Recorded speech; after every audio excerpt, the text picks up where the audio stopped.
নমস্কার সবাইকে ওয়ান্ডার মহুয়ার নতুন আরেকটি ভিডিওতে সকলকে স্বাগত জানাই। আজকে বুধবার আর এখন সকাল ওই 8টা মতন। তাহলে চলুন আজকের ভিডিওটা শুরু করি। সকালে স্নান পুজো সেরে সোজা চলে এসেছি রান্নাঘরে।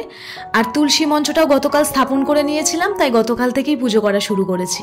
সকালে স্নান পুজোটা হয়ে গেলে দেখবেন মনটা কিন্তু অনেকটাই ভালো হয়ে যায়, মনে হয় একটা অনেক বড় কাজ কিন্তু হয়ে গেছে।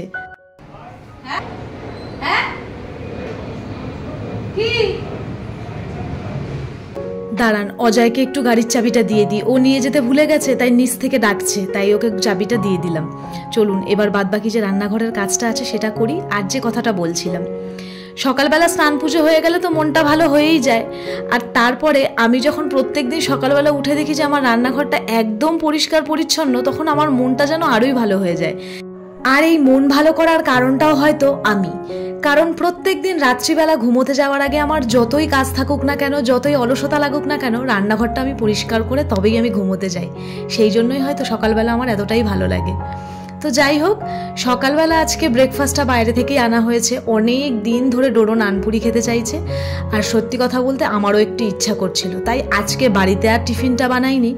অজয়কে বললাম যাও নানপুরিটা নিয়ে আসো, তাই নিয়ে এসে আজকে সকলে মিলে ওই নানপুরি দিয়েই সকালের টিফিনটা সারলাম। অনেকদিন পর খাচ্ছি তো দারুণ লাগলো খেতে। এখন ডোডোকে নিয়ে একটু পড়াতে বসলাম। পড়াতে বলতে ওর স্কুলের কিছু প্রজেক্টের কাজ করেছে, কিছু কোয়েশ্চেন আনসার লিখেছে, সেগুলোই আমি এখন একটু চেক করব যে ঠিকঠাক লিখেছে নাকি।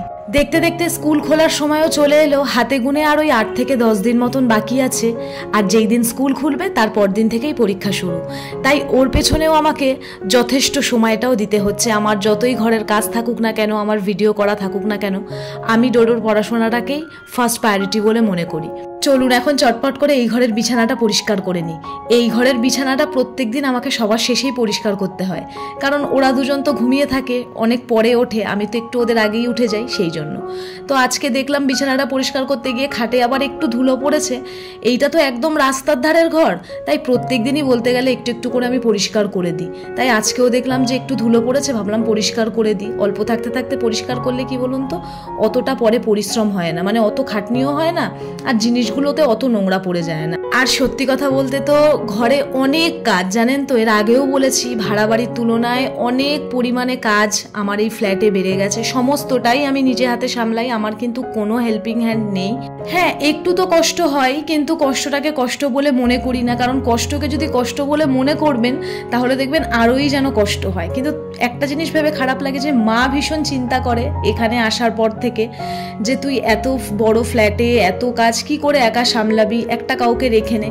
কিন্তু আমি মাকে সবসময় একটা কথাই বলি, তুমিও তো এত বড় ফ্ল্যাটটা একা হাতেই সামলাচ্ছ। হ্যাঁ, আমার বাপের বাড়িতেও 3 BHK ফ্ল্যাট, বড় ফ্ল্যাট, তো মা সমস্ত কাজ একাই নিজে হাতে করে। মা কখনো কোনো হেল্পিং হ্যান্ড রাখেনি এখনো অবধি। তো এই আর কি, মার থেকে দেখে অনেকটা ইন্সপায়ার হয়ে যাই আমি।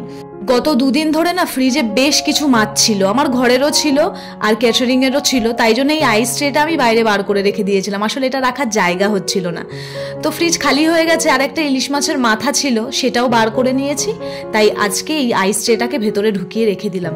বরফ প্রচণ্ড কাজের জিনিস, কখন কোন কাজে দরকার পড়ে সেটা বোঝাই যায় না, তাই আইস ট্রেটাকে ঢুকিয়ে দিয়ে ফ্রিজটাও একটু মুছে নিলাম। 2 দিন আগে ইলিশ মাছ আনা হয়েছিল, তো মাথাটাকে আর খাইনি। মাথাটাকে ভেবেছিলাম পুঁই শাক দিয়ে রান্না করব, তো যেই ভাবা সেই কাজ, আজকে তাই করব। আর এদিকে ভাতটাও আমি বসিয়ে দিয়েছি, ভাতটা আগে করে নেব। আর টিফিনের যে বাসনগুলো ছিল সেগুলোও মেজে জল ঝরাতে দিয়ে দিয়েছি। এই দেখুন, সমস্ত সবজি কেটে নিয়েছি, পুঁই শাক করব এই সমস্ত সবজি দিয়ে। আর এনেছে বোয়াল মাছ, বোয়াল মাছের জন্য আলু কেটে নিয়েছি। চলুন এখন চটপট করে রান্নাটা সেরে নিই। আজকে অজয় একটু বেরোবে, তাই একটু তাড়াতাড়ি রান্নাটা করব। দুপাশেই 2টো কড়াই বসিয়ে দিয়েছি।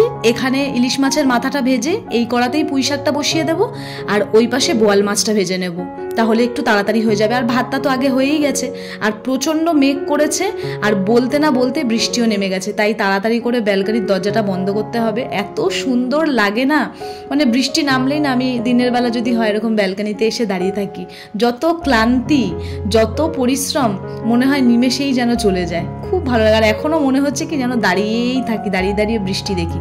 কিন্তু ওই যে সময়ের অভাব। আর এই দেখুন আমার সব ঘরের গাছগুলো গতকাল রাত থেকেই তো বৃষ্টি হচ্ছে, বাইরে বার করে দিয়েছে অজয়। মানে ও বৃষ্টি পড়লেই ঘরের গাছগুলোকে বাইরে বার করে দেয়। জল দিই, তবু বৃষ্টির জলের একটা আলাদাই সতেজতা, গাছগুলো যেন আরো বেশি সবুজ সবুজ লাগে না দেখতে। দেখুন কত ভালো লাগছে, একদম ফ্রেশ লাগে পুরো দেখতে।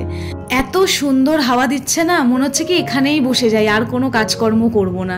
দেখতে ভীষণ ভালো লাগছে। আর এমনিতেও ব্যালকানিতে দাঁড়িয়ে দাঁড়িয়ে বৃষ্টি দেখতে কিন্তু আলাদাই মজা। না চলুন এখন রান্না করতে হবে, আর দাঁড়ানোর সময় নেই, মানে দরজাটাকে বন্ধ করতে পারছি না, এত হাওয়ার প্রেশার। অজয়ও এসে গেছে। আসলে আমাদের যে ভাড়া বাড়ি ওখানে না আমাদের কয়েকটা অ্যাসবেস্টার রাখা ছিল, তো সেগুলোই অজয় আনতে গেছিল। তো আনতে আনতে মাঝপথেই বৃষ্টি নেমে গেছে। আর এইদিকে বোয়াল মাছগুলো এত ফাটছে যে আমি কোনো রকম ভাবে মাছগুলোকে ম্যানেজ করতে পারছি না।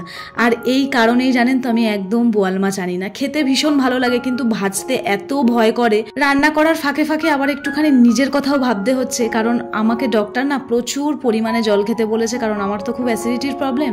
তাই রান্নার ফাঁকে ফাঁকে আবার সেইটাও আমাকে মনে করতে হয়। মানে একটু আধটু না, অনেকটা পরিমাণেই আমার গ্যাস অম্বলের অসুবিধা রয়েছে।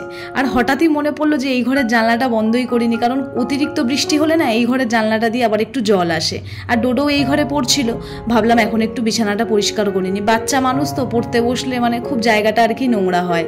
পাশেই যে আমার 1 BHK ফ্ল্যাটটা রয়েছে ওটা ডোডোর স্টাডি রুম, কিন্তু পড়তে আমি ওকে আমার সামনেই বসাই, কারণ বারবার তো এই ঘর থেকে ওই ঘরে ছুটে যাওয়া পসিবল নয়। কিন্তু হ্যাঁ, ওই ঘরে গিয়ে ও খেলে, ড্রয়িং করা, আরও বাদবাকি ধরুন ওর যখন যেটা করতে ইচ্ছা করে ও ওই পাশের রুমটাতে গিয়ে করে, কিন্তু পড়াশোনাটা আমি আমার সামনে বসেই করাই। কথা বলতে বলতে আমার পুঁই শাকটাও রান্না হয়ে গেছে। এখন মাছের মশলাটা করে নিয়ে মিক্সিটা একটু ভালো করে পরিষ্কার করে নিচ্ছি। এটা আমার প্রত্যেক দিনের রুটিন, আমি প্রত্যেক দিন মিক্সিতে মশলা করার পর ওটাকে মুছে রাখি, ওই জন্য এটা এত পরিষ্কার পরিচ্ছন্ন। আমার এই নতুন ফ্ল্যাটে আপনারা যে জিনিসপত্রগুলো দেখেন ওগুলোর কিন্তু 98% সমস্ত কিছু আমি নতুন কিনেছি। শুধু এই মিক্সিটা আর ফ্রিজটা আমার ভাড়া বাড়িতে মানে এখানে আসার 1 মাস আগে আমি কিনেছিলাম। তাই এইখানের প্রত্যেকটা জিনিস আমার খুব ভালোবাসার, খুব আদরের। তাই আমি প্রত্যেকটা জিনিসকে, ছোট থেকে বড় প্রত্যেকটা জিনিসকে কিন্তু আমি খুব যত্ন করে রাখি। আমার ভীষণ মায়ার এই জিনিসগুলো, মানে ঘরের একটা ফটো ফ্রেম অবধি আমার মানে প্রচণ্ড মায়ার জিনিস, তাই আমি ওগুলোকে প্রত্যেকটাকে যত্ন করে রাখি। আর যেই জিনিসকে আপনি ভালোবাসবেন দেখবেন তার প্রতি আপনার যত্ন এমনি এমনি চলে আসে।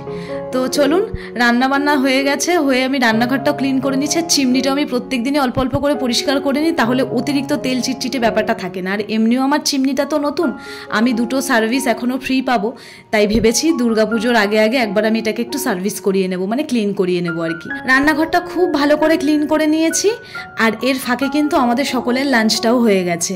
এখন একটু বসবো, সকালে স্নান পুজো তো অলরেডি হয়েই গেছে, এখন আর একবার ফ্রেশ হবো। এটা আমার প্রত্যেক দিনের রুটিন, যেদিনকে সকালে স্নান হয়ে যায় সেদিনকে লাঞ্চ করার পরে আমি আরও একবার ফ্রেশ হই। তাহলে চলুন আজকের ভিডিওটা এখানেই শেষ করছি, দেখা হবে খুব তাড়াতাড়ি। সকলে ভালো থাকবেন, সুস্থ থাকবেন।